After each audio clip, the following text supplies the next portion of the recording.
ربیع الاول کے مہینے کی آمد پر پاکستان کے اندر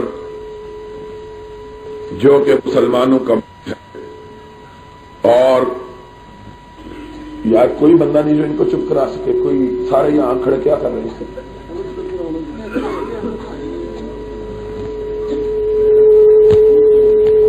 اس ملک کے اندر جو ملک اسلام کے نام پر بنا ہے اور جس کے بیشتر باسی اور رہنے والے مسلمان ہیں، اس مہینے کی آمد پر اس ملک کے اندر مسلمان کچھ ایسی حرکات کرتے اور اس قسم کا وتیرہ اختیار کرتے، ایسی روش اپناتے اور ایسا طرز عمل اختیار کرتے ہیں جن کو دیکھ کر انتہائی دکھ اور افسوس ہوتا ہے، اس وجہ سے کہ جس کے نام سے یہ مہینہ منسوب ہے اور جس کی اس مہینے میں آمد ہوئی ہے، اس کا کردار کیا تھا اور ہم اس کا نام لے کر کون سے کردار کو اختیار کرتے ہیں۔ سرور گرامی حضرت محمد الرسول اللہ صلی اللہ علیہ وسلم 13 برس تک مکہ مکرمہ کی بستی کے اندر بازاروں میں، گلیوں میں،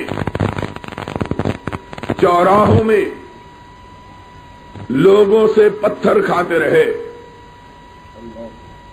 ان سے گالیاں سنتے رہے، اپنے آپ کو مجنون کہلوایا، انہیں ساحر کہا گیا، کاہن کے لقب دیے گئے، بھائی اور باپ اور بیٹی اور ماں، ان کے درمیان تفریق پیدا کرنے والا کہا گیا۔ لیکن اس سب کے باوجود، بلکہ اس سے بھی بڑھ کر آپ کے قدموں کو لہو لہان کیا گیا، آپ کے گلوئے اطہر میں کپڑا ڈالا گیا، آپ کے جسم کو اس طرح زخمی کیا گیا کہ کوئی حصہ ایسا نہ بچا جہاں سے خون نہ رس رہا ہو، آپ کے راستے میں کانٹے بچھائے گئے، آپ کی اپنے رشتہ دار عورت آپ پر کوڑا و کرکٹ کے ڈھیر پھینکتی رہی، لیکن آپ یہ سب کچھ دیکھتے ہوئے، یہ سارے مظالم سہتے ہوئے، یہ ساری تکلیفیں برداشت کرتے ہوئے، ان ساری کٹھنائیوں سے گزرتے ہوئے، ان سارے زخموں کو دیکھتے ہوئے لوگوں کو کفر سے اسلام کی طرف لاتے رہے، اور ہم آرام سے اپنی مسجدوں پہ بیٹھ کے مسلمانوں کو کافر بنانے میں لگے ہوئے۔ نبی کائنات علیہ الصلوۃ والسلام نے تو یہ مصیبتیں اس لیے جھیلی کہ کافروں کو مسلمان کریں، اور ہم اس مہینے کی آمد پر اس نبی کا نام لے کر پھولوں کے ہار پہن کے، جلوس نکال کے، اپنی راہوں کو موم بتیوں اور دیوں سے روشن کروا کے لوگوں کو تاریکیوں کی طرف دھکیلتے اور محمد کی امت کے لوگوں کو اسلام سے خارج کرنے کا فریضہ سر انجام دیتے ہیں۔ کیا حضرت محمد الرسول اللہ صلی اللہ علیہ وسلم کی یہی روش تھی؟ کیا آپ کا یہی طریقہ کار تھا؟ کیا اس مہینے میں یہی کام کرنا چاہیے؟ کیا جس کے نام پر اس مہینے کو آراستہ اور پیراستہ کیا جاتا ہے اس کو ایسے ہی کام پسند تھے؟ اس کے اخلاق کا عالم تو یہ تھا کہ اس کا بدترین دشمن اس کی زندگی اقدس میں ان کے بارے میں تاریخ کے سب سے نازیبا کلمات اپنی زبان سے نکالتا ہے۔ قرآن نے ان الفاظ کو محفوظ کیا ہے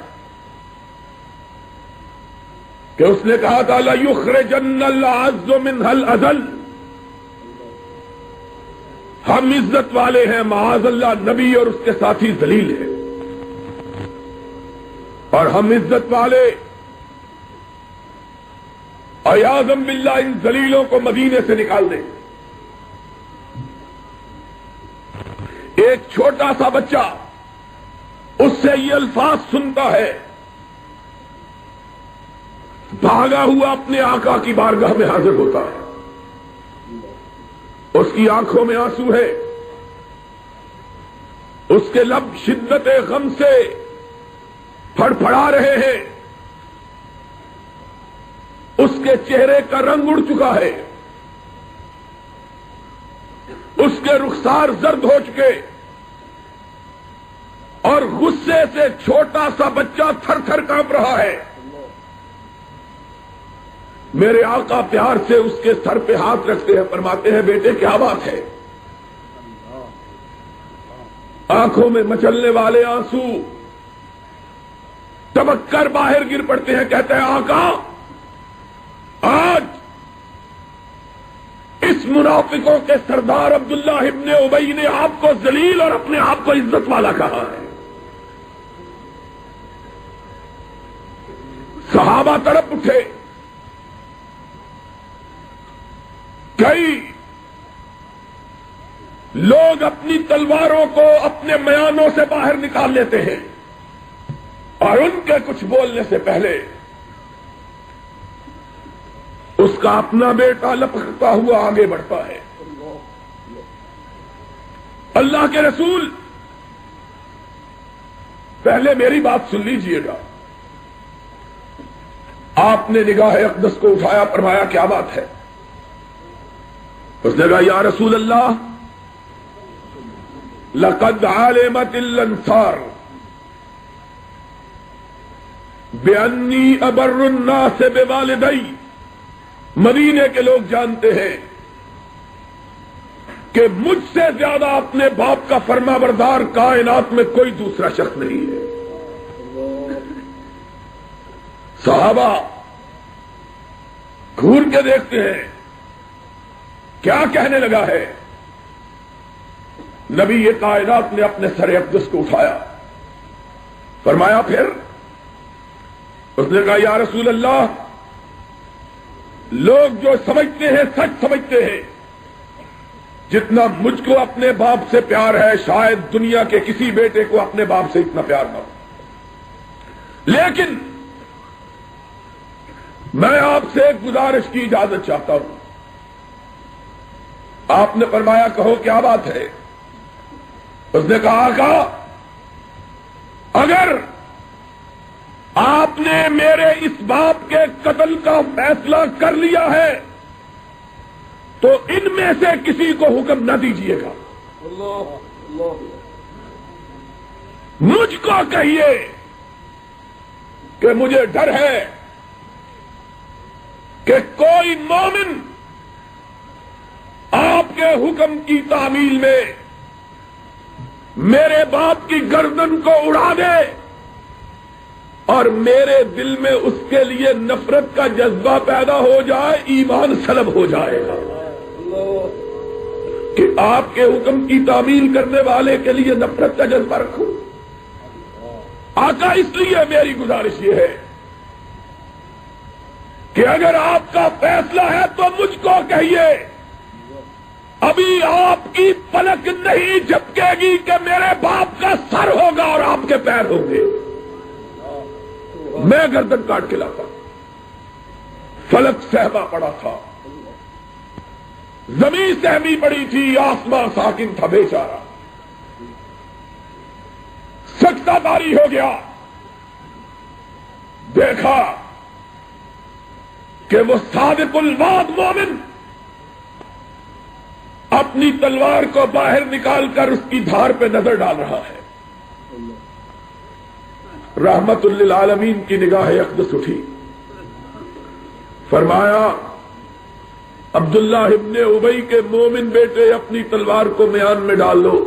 تیرا باپ اپنے آپ کو مسلمان کہتا ہے, اور میں چاہے وہ کتنا بڑا منافق ہی کیوں نہ ہو, اس کی گردن کو اڑا کر اپنے ہاتھ کو کسی نام نہاد مسلمان کے خون میں بھی ملوث نہیں کرنا چاہتا. نعرہ تکبیر, راجعال میں اسلام, علامہ احسان لائی ظہیر, میں نہیں چاہتا کہ کسی مومن کے قتل کا, کسی مسلمان کے, مومن نہیں کسی مسلمان کے قتل کا حکم سکتا. یا رسول اللہ منافق ہے, کہا اس کا معاملہ اس کے رب کے ساتھ ہے. میں اسلام کا جھوٹا دعویٰ کرنے والے کو بھی کافر کہنا پسند نہیں کرتا. اور تمہارا نبی تو یہ ہے, اور تم جن کو نہیں جانتے کہ ان کے ایمان کا کیا مقام ہے, تم نہیں جانتے رب کی نگاہ میں ان کی کیا عزت ہے, ان کا کیا احترام ہے. تمہیں کیا معلوم ہے کہ اللہ انہیں کس نگاہ محبت سے دیکھتا. تم معمولی معمولی اختلافات کی بنیاد پر ان کو کافر کہتے ہو. کیا جس کی سیرت کے نام پہ جلسے کرتے ہو اس کی تعلیمات یہی ہے؟ لوگ جس کا دن مناتے ہیں اس کے دن کو اس کی یاد سے روشن کرنے کے لیے وہ کام کرتے ہیں جو وہ کام کیا کرتا تھا. اگر کوئی موسیقار مر جائے, اس کا دن مناتے ہوئے لوگ سازندوں کو بلاتے, گویوں کو بلاتے, چمٹا بجانے والوں کو بلاتے, ڈھولک پہ تھاپ لگانے والے کو بلاتے ہیں, کیونکہ اس کی روح خوش ہوگی, وہ یہی کام کیا کرتا تھا. شاعر مر جائے, اس کے دن کو مناتے ہوئے لوگ مشاعرے کرتے ہیں. ادیب مر جائے, اس کی یاد تازہ کرتے ہوئے لوگ ادب پارے پیش کرتے ہیں. کوئی دلیر مر جائے, بہادر مر جائے, لوگ اس کی یاد مناتے ہوئے اس کی شجاعت کے تذکرے کرتے یا اس کی یاد میں سپاہیانہ کھیل کھیلتے. اور تم ربیع الاول کے مہینے میں جو کچھ کرتے ہو بتلاؤ, تم کس کی یاد کو زندہ کرتے ہو؟ ہم کو بھی بتلا دو. چمٹے بجاتے ہو تو معلوم ہوتا ہے کسی چمٹے بجانے والے کو یاد کر رہے ہو. ڈھولک پہ تھاپ لگاتے ہو, رقص کرتے ہو, مجرا کرتے ہو, گاتے ہو, جھومتے ہو, سوانگ بھرتے ہو, جعلی داڑیاں لگاتے ہو, اور پھر ٹیپ لے کر گانے گاتے ہو, اور فرصت ملے تو مومنوں کو کافر بناتے ہو. کس کی یاد تازہ کرتے ہو؟ ہم کو بھی بتلا دو. اور ان میں سے کوئی ایک کام اگر میرے آقا نے کیا ہو تو ہماری غلطی نکال دو. ہم تو بڑے سیدھے سادے لوگ ہیں, آقا کا نام آ جائے گا ہم اپنی گردن کو جھکا دیں گے. ہمیں تو اس سے پیار ہے, ہم تو اس کی مہر کے غلام ہیں. ہم تو اس خط کو اپنی آنکھوں سے لگاتے ہیں, اپنی پیشانی پہ سجاتے ہیں جس پہ اس کی مہر لگی ہوئی ہے. ہم تو جانتے ہی اس کو ہے, کائنات میں کسی دوسرے سے ہماری واقفیت ہی نہیں ہے. اور وہ تو بھول سکتا ہے جس نے بہت سے لوگوں سے دوستی رکھی ہوئی ہے کہ پتہ نہیں کس کا خط آیا ہے. اس کو تو غلطی لگ جاتی ہے جو ہرجائی ہو کہ پتہ نہیں کس نے سندیشہ بھیجا ہے, کس نے پیغام بھیجا ہے. اور جس نے جی میں ایک کو بسایا, من ایک سے لگایا ہو, وہ تو اس کے خط کی خوشبو دیکھ کے کہہ دیتا ہے کہ مدینے سے خط آیا ہے. ہم کو بتلا دو, ہم ماننے کے لیے تیار ہیں. ہمارے ساتھ تو کوئی لمبی چوڑی بحث کی بھی ضرورت نہیں. یہ زانی صاحب ویسے ہی بڑا زور لگا رہے تھے, اور بحث کی تو وہاں ضرورت ہے جن کے کوئی 15-20 ہے اور پتہ نہیں اس کی مانتے نہیں ہو تو چلو اس کی مان لو. ہمارے لیے تو ایک ہی ہے کہ سب کچھ خدا سے مانگ لیا تجھ کو مانگ کر, اور اٹھتے نہیں ہے ہاتھ میرے اس دعا کے بعد کہ جب سے آمنہ کے لال کا چہرہ دیکھا ہے کسی دوسرے کے چہرہ دیکھنے کی حوث ہی نہیں رہی. نعرہ تکبیر,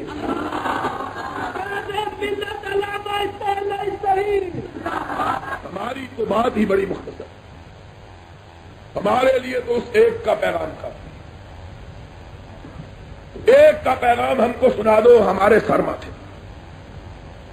اور کہتے ہیں تمہارا دل اتنا چھوٹا ہے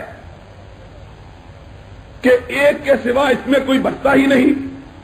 ہم نے کہا اتنا سچ ہے, اور یہ اس کی محبت سے لبالب بھرا ہوا ہے, اور اب اس میں کسی دوسرے کی محبت کا ایک قطرہ بھی ڈالے جانے کی گنجائش باقی. خود خطا کار ہے, قصوروار ہے, غلطی ہو گئی ہے,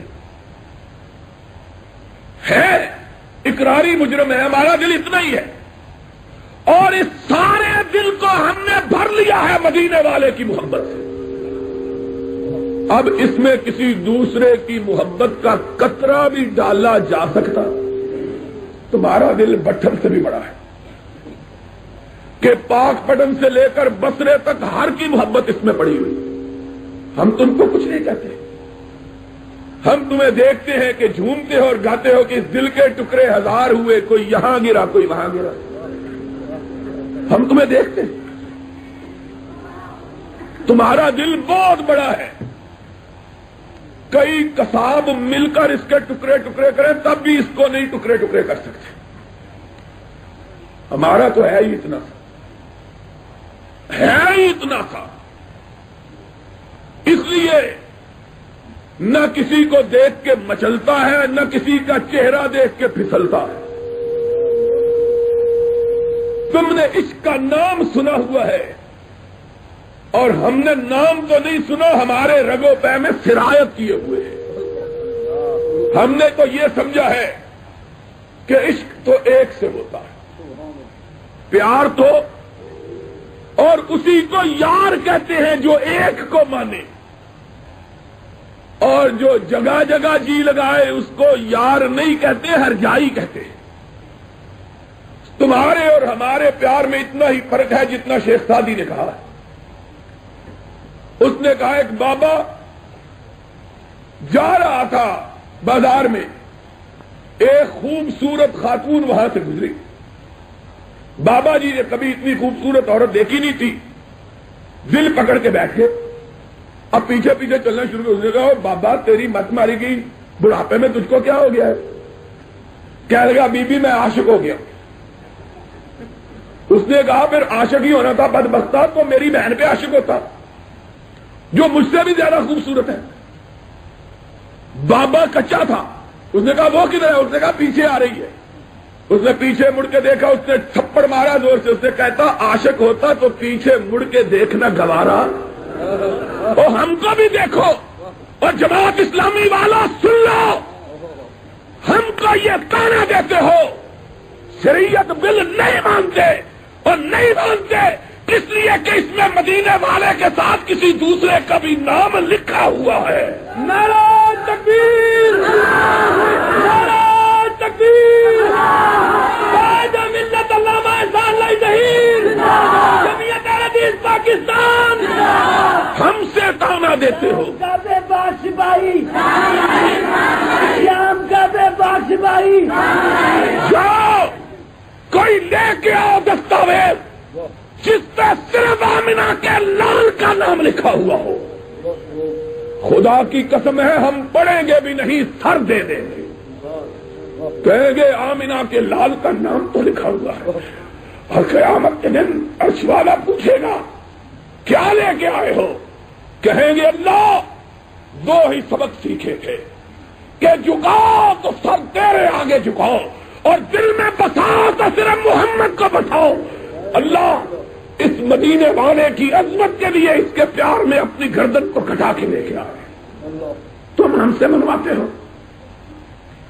آؤ ہم سے بات کرنی ہے تو سیدھی سادی کرو، ہم کوئی یار ہر جائی نہیں ہے کہ کسی پنجابی میں نے کبھی نہیں بولی، لیکن ایک بات یاد آ گئی کہ جتنی دیکھی توا پرات اوٹھے گزاری ساری رات، یہ ہم سے نہیں ہو سکتا، اس کے لیے کسی اور بڈھے کو منگوا لو، کیوں یزدانی؟ ہم سے یہ نہیں ہو سکتا۔ ہم نہ کسی کا توا دیکھتے ہیں، نہ کسی کی برات دیکھتے ہیں، اور نہ کسی کی شادی دیکھتے ہیں، نہ کسی کی برات دیکھتے ہیں، نہ کسی کی کرسی دیکھتے ہیں، نہ کسی کا اقتدار دیکھتے ہیں، نہ کسی کی طاقت دیکھتے ہیں، نہ کسی کا اختیار دیکھتے ہیں، نہ کسی کی حکومت دیکھتے ہیں، نہ کسی کا وقار دیکھتے ہیں، نہ کوئی کرنیل دیکھتے ہیں، نہ کوئی جرنیل دیکھتے ہیں، نہ ضیاء الحق دیکھتے ہیں، نہ جنیجو دیکھتے ہیں۔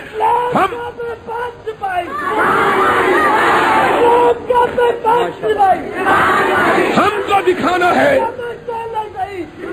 ہم کو دکھانا ہے تو آؤ، یا رب کا قرآن لے کے آؤ یا مدینے والے کا فرمان لے کے آؤ، ہم کو مت دکھاؤ یہ بنائی ہوئی دستاویزیں لے کے آگے ہو شریعت بل، لے جاؤ ان بلوں کو اپنی بلوں کے اندر، جب تک کسان الہی ظہیر زندہ ہے اس پاکستان کی فضا میں اگر لہرائے گا تو آمنہ کے لال کا پرچم لہرائے گا۔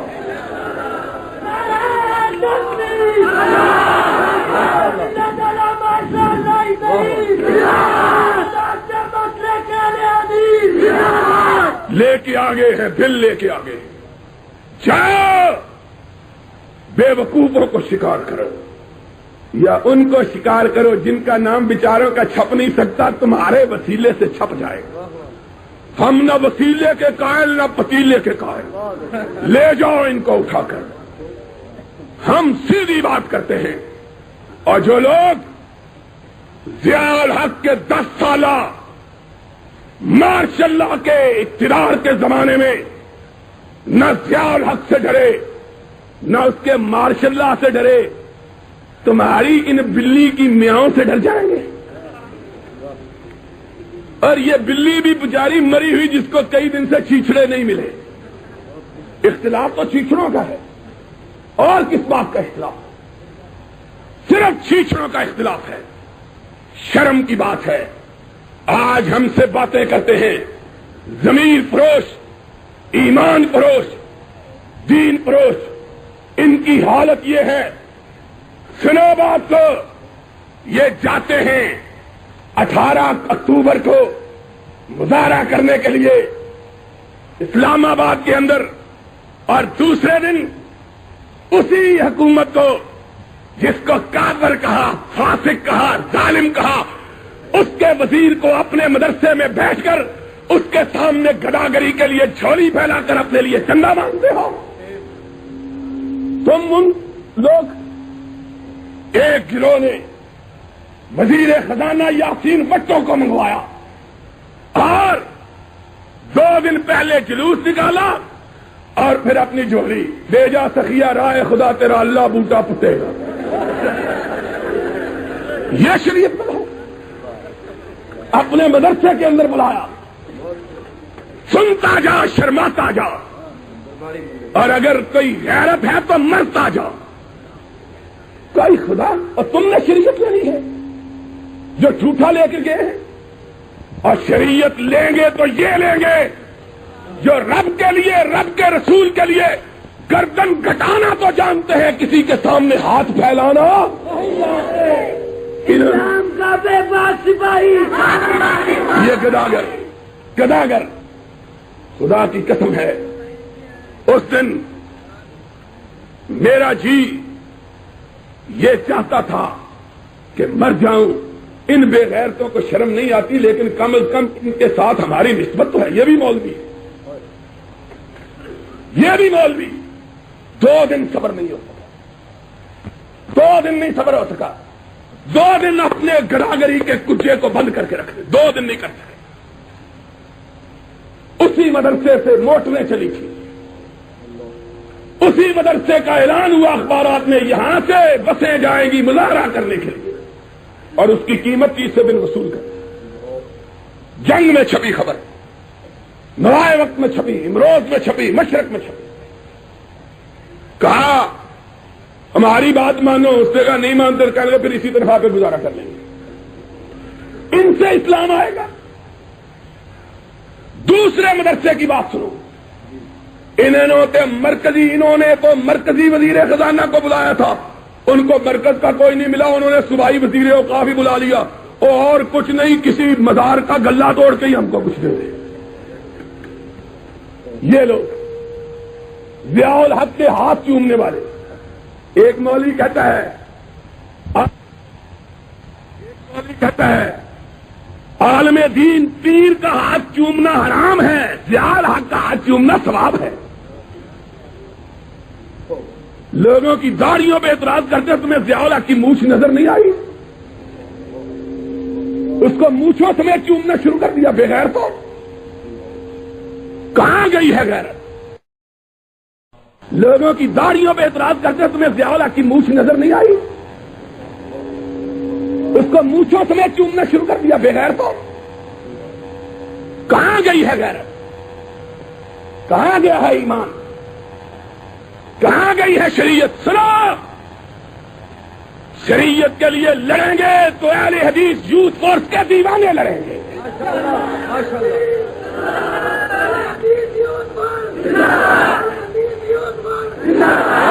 شریعت کے لیے لڑیں گے تو جمعیت اہل حدیث کے پروانے لڑیں گے۔ شریعت کے لیے لڑیں گے تو یہ میرے بیٹے لڑیں گے، جن کا عقیدہ یہ ہے ان صلاتی و نسکی و محیای و مماتی للہ رب العالمین، جو موت و حیات اور نفع اور نقصان کا مالک رب کے سوا کسی دوسرے کو سمجھتے ہیں، اور جو مردوں کو بھی نفع نقصان کا مالک سمجھتے ہیں، انہوں نے کس کے لیے لڑنا ہے؟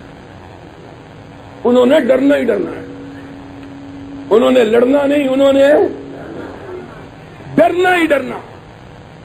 ہم لڑیں گے انشاءاللہ۔ اور سی آئی ڈی والوں لکھ لو، ضیاء الحق کو پیغام بھیجو، کم از کم ایک رات کی نیند تو اس کی حرام ہو جائے گی۔ اس کو لکھو کہ جس دن اہل حدیث کتاب و سنت کی بالادستی کے لیے سروں پر کفن باندھ کر میدان میں نکل آئے، بازاروں میں آ گئے، تو پھر سن لو، یا رب کے رسول کا پرچم لہرائے گا، تم نہیں ہوگے، اور اگر تم ہوگے تو پھر ہم نہیں ہوں گے۔ نعرہ تکبیر! قائد عالم اسلام علامہ احسان اللہ ظہیر، جمعیت اہل حدیث پاکستان، اہل حدیث یوتھ فورس، توحید و سنت، شرک و بدعت۔ سن لو بات کو، آج کہتے ہیں شریعت بل، اور یہ بل لے کے آگے شریعت کے نام پہ کوئی بات نہیں، غلطی لگ جاتی ہے۔ مولوی صاحب بھی جذبے میں نعرے مار رہے تھے نا، ان کو نہیں پتا تھا کہ آپ جذبے میں پوری طرح ہوش و حواس کھو بیٹھے۔ میں یہ بات کہہ رہا تھا، یہی دیوانوں کا کام ہے جو نہ آگے دیکھتے ہیں نہ پیچھے۔ اور خدا کی قسم ہے، میری عادت نہیں ہے کسی کا نام لے کر بات کرنے کی۔ ان میں سے ایک بڑا مولوی وہ تھا جو آج بڑا رستم زمان بنے ہوئے ہیں۔ ہم کو پتا ہے یہ لڑائی کتنی دیر تک چلے گی، اور ہم سب کو جانتے ہیں۔ کبھی کبھی میں کہا کرتا ہوں، مجھ پہ ظاہر ہے تمہارا باطن، منہ نہ کھلواؤ کہ میں وہابی ہوں۔ ہم سے کوئی چیز تمہاری مخفی نہیں ہے۔ ہم جانتے ہیں تم لڑائی کے میدان میں اس وقت نکلتے ہو جب علاقے کے تھانے دار سے اجازت لے لیتے ہو. تم اتنے بہادر ہو. جب تک علاقے کا تھانے دار اجازت نہ دے تم نے کبھی لڑائی کی بات بڑے بڑے مانس لوگ ہیں. ہم جانتے ہیں اور انہی کو دیکھ کر اقبال نے کہا تھا میں جانتا ہوں انجام اس کا جس مارکے میں ملا ہو غازی. یہ ملا لرز جاتا ہے آواز اذان سے. اس کو ہم جانتے ہیں یہ کتنے برتے میں اور کتنے پانی میں ہے اور حکومت بھی جانتی ہے. اسی لیے ان کی تقریریں بھی ان کے جلسے بھی ان کا احتجاج اسلام آباد میں بھی ہوتا ہے. کوئی ان کو نہیں روکتا. اور ہم جاتے ہیں کسی جگہ تھانے دار اس بیچارے کی چھٹی جو ہے وہ ختم ہو جاتی ہے. وہ اے سی صاحب یہاں کے اتنے شریف آدمی ہیں میں جانتا ہوں میں بہت ہی تعریف نہیں کرتا مجھے بیچارے نو کڈ ہی نہ دے. وہ بیچارہ 8 میل دور بار ہمارے آنے کی آمد کی خبر سن کر بیچارے باہر گئے شریف آدمی. اور ہم آتے ہیں کب کبھی تاری ہو جاتی ہے. جانتے ہیں وہ آ رہے ہیں کہ یا اپنا گرے چاک یا دامن یزنا چاک. اور تم پارلیمنٹ ہاؤس کے باہر مظاہرے کے لیے بھی جاتے ہو. کوئی تمہیں نہیں روکتا. کیوں نہیں روکتا؟ اس لیے کہ حکومت جانتی ہے اپنے گھڑے کی مچھلیاں ہی آ رہی ہیں اپنے بال کے ہی آ رہے ہیں اپنے پٹھو ہی آ رہے ہیں. اور اپنے پٹھوؤں کو لوگ کہتے ہیں چڑھ جا بیٹا. کوئی بات نہیں. اگر ہم کبھی نکلے پھر دیکھنا زمانے کی کروٹیں کیسی بدلتی ہیں. آسمان کیسے رنگ بدلتا ہے اور زمین تم پر کیسے تنگ ہوتی ہے. فضائیں اپنا رخ کیسے تبدیل کرتی ہیں. جب ہم نکلیں گے تو انشاءاللہ پاکستان میں تمہارا رہنا گوبر ہو جائے گا. یہ نکلتے ہیں پوچھ کر. ان میں سے ایک بڑے مولوی کی بات یہ ہے سن 77 کی تاریخ میں آج یہ پیپلز پارٹی کے خلاف اور ہم نے بھٹو کے دور میں لڑائی لڑی. کائنات گواہ ہے پاکستان کی تاریخ گواہ ہے. بھٹو کے زمانے میں مجھ پر 45 کیس چلائے گئے 40 اور 5 مقدمے چلائے گئے. 2 قتل کے کیس مجھ پر دائر کیے گئے. 2 مرڈر کیسوں میں مبتلا کیا گیا. میں نے اپنے ہاتھ سے کبھی مرغی بھی ذبح نہیں کی. مجھ کو کہنے لگے 2 بندے مار دیے ہیں. ہم نے لڑائی لڑی. یہ اگر مولانا حافظ ابراہیم کمیر پوری کا وقت ہوتا فرصت ہوتی تو آپ کو بتلاتے. جب ہم بھٹو کی آمریت کو للکار رہے تھے یہ رات کی تاریکیوں میں چھپ کر بھٹو سے ٹکٹیں مانگ رہے تھے. آج بڑے رستم زمان بنے ہوئے اس زمانے کی بات کرتا ہوں. ان میں سے ایک بڑا مولوی ہمارے ساتھ تھا. سن 77 کی تاریخ چل رہی تھی. ہم نے 72 سے تاریخ چلا رکھی تھی. جس دن بھٹو اقتدار پہ آیا سب سے پہلی اس کے خلاف تقریر 2 آدمیوں نے کی تھی. ایک آغا شورش مرحوم تھے دوسرا میں تھا. موچی دروازے کے اندر کھڑے ہو کر ہم نے بھٹو شاہی کو للکارا اور میں نے تب کہا تھا بھٹو سن لو ساری کائنات تیری خدائی کو مان لے وہاں بھی تیری خدائی نہیں مان سکتے. ہم نے صرف عرش والے کی خدائی مانی ہے. پھر 77 تک لڑتے رہے اور 77 کو ساری کائنات باہر نکلی. ان مولوی صاحب نے بھی سوچا جو آج شریعت بل کے ایک بڑے لیڈر بنے ہوئے ہیں کہ میں بھی لہو لگا کے شہیدوں میں نام لکھوا لوں. ان کا خیال تھا اب پوری کائنات نکل پڑی ہے اب پورا زمانہ نکل پڑا ہے اب کوئی تکلیف نہیں ہوگی اب کوئی گرفتاری نہیں ہوگی اب کوئی تشدد نہیں ہوگا. یہ 9 اپریل کی بات ہے جس دن لاہور کی شاہراہیں نظام مصطفیٰ کے شہیدوں کے خون سے گلزار ہو گئی تھی. اس دن کی بات ہے. علماء کے جلوس کی قیادت میں کر رہا تھا. یہ بزرگ بھی میرے ساتھ تھے. اچانک کیا دیکھا سامنے پولیس کھڑی ہے. اس نے ذرا بختر پہنے ہوئے ہیں ہاتھوں میں ڈنڈوں کی بجائے ریپلیں پکڑی ہوئی ہیں. اور ایک لائن انہوں نے ایک سرخ لائن کھینچی ہوئی ہے. ہم جب جلوس لے کر آگے بڑھے، ایک مجسٹریٹ میرے پاس آیا، اس نے مجھے کہا علامہ صاحب سنیے، اس لکیر سے جو آگے گزرے گا ہم اس کو گولی مار دیں گے، آپ مہربانی کریں جلوس کو واپس لے جائیں. میں نے اس کو کہا مجھے اس ماں نے جنا ہے جس نے صرف پلٹنے کا طریقہ سکھلایا ہے، جس نے صرف جھپٹنے کا طریقہ سکھلایا ہے، پلٹنے کا طریقہ نہیں سکھلایا ہے.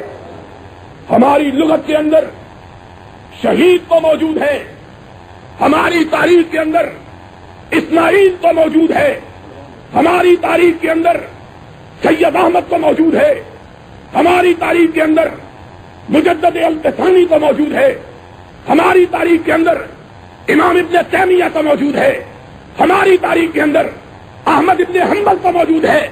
نہ کوئی جعفر موجود ہے، نہ کوئی میر سکن موجود ہے. ہم نے چپٹنا سیکھا ہے، پلٹنا نہیں سیکھا. تم ان کو کہو گولی چلائیں، ہم سرور کائنات کی عظمت کے لیے اپنے سینوں پہ گولی کھائیں گے. کائنات دیکھے گی کہ وہابیوں کے بیٹے پشت پہ گولی نہیں کھاتے. میں آگے بڑھا، مولوی صاحب پیچھے ہٹنے لگے. میں نے دیکھا، میں نے کہا کہاں جا رہے ہو؟ کہنے لگا میں اماں جی سے اجازت لے کے نہیں آیا ہوں، خدا کی قسم ہے. اس شخص نے مجھے کہا کہ میں اپنی والدہ سے اجازت لے کے نہیں آیا. میں نے کہا جاؤ، پھر پلٹ جاؤ، اپنی ماں کو میرا سلام کہنا، اور اگر میں مر جاؤں آج تو میری ماں کو بھی میرا سلام کہنا، اور کہنا تیرے بیٹے نے بھی تجھ سے اجازت نہیں لی تھی، میں نے بھی تجھ سے اجازت نہیں مانگی تھی، لیکن اماں مجھے یقین تھا کہ اگر محمد کی آبرو کے لیے میں تجھ سے کٹنے کی اجازت لیتا تو یہی جواب دیتی، بیٹا اجازت لینے میں وقت کیوں ضائع کیا ہے، کہیں رب ناراض نہ ہو جائے. اسلام کا بے باک سپاہی، اسلام کا بے باک سپاہی، اسلام کا بے باک سپاہی. ہم جانتے ہیں ان لوگوں کی حیثیت کیا ہے، کتنے ان کے پانی میں ہیں، ان کی جرأتوں کا کیا عالم ہے. اور کعبے کے رب کی قسم ہے، تم محمد کے نام گرامی کو لے کے آؤ، تم خدا کی توحید کا ڈنکا بجا کے آؤ، شریعت بل لے کے نہیں آؤ، شریعت لے کے آؤ.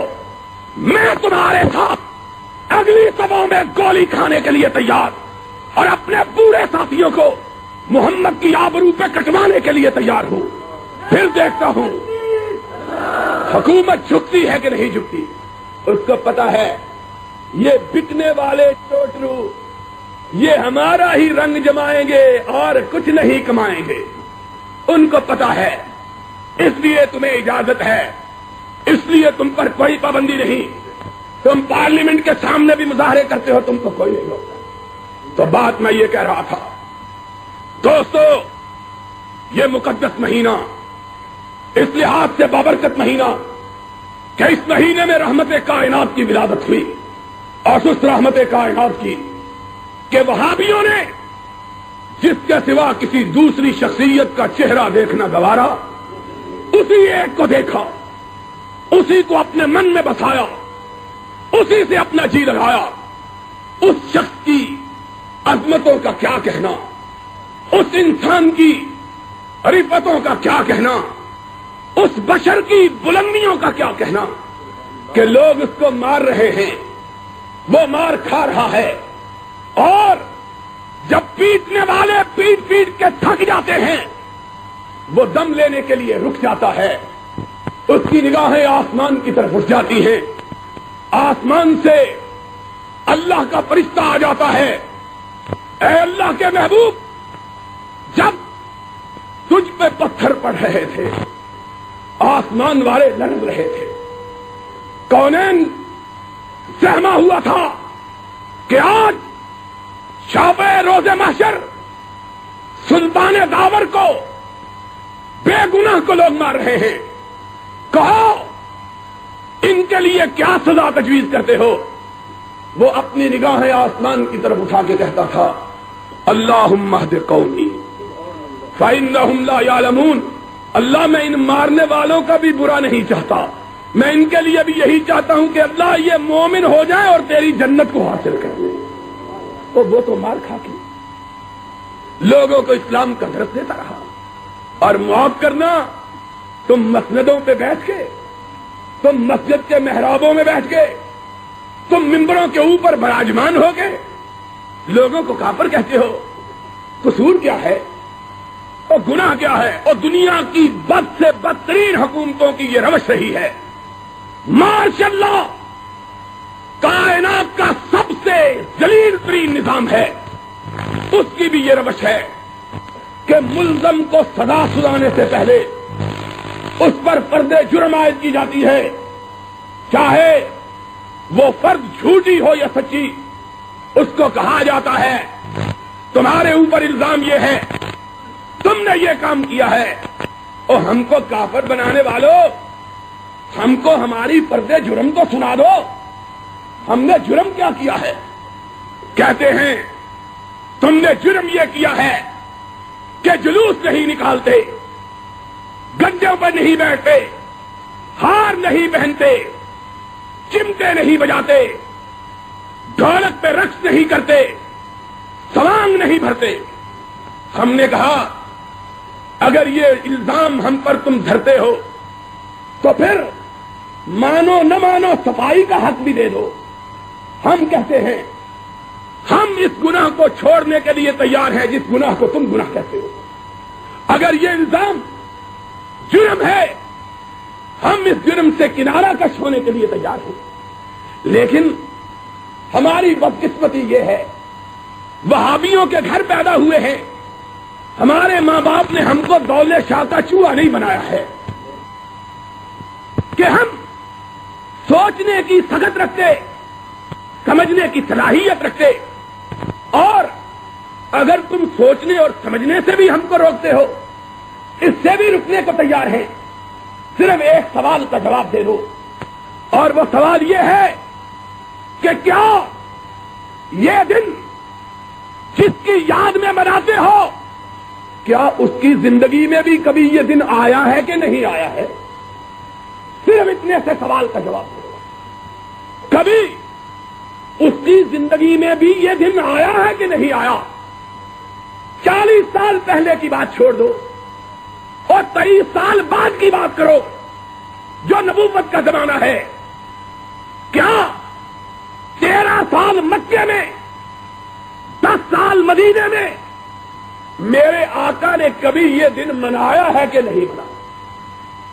کہتے ہیں تم گستاخ ہو، سوال کیوں پوچھتے ہو؟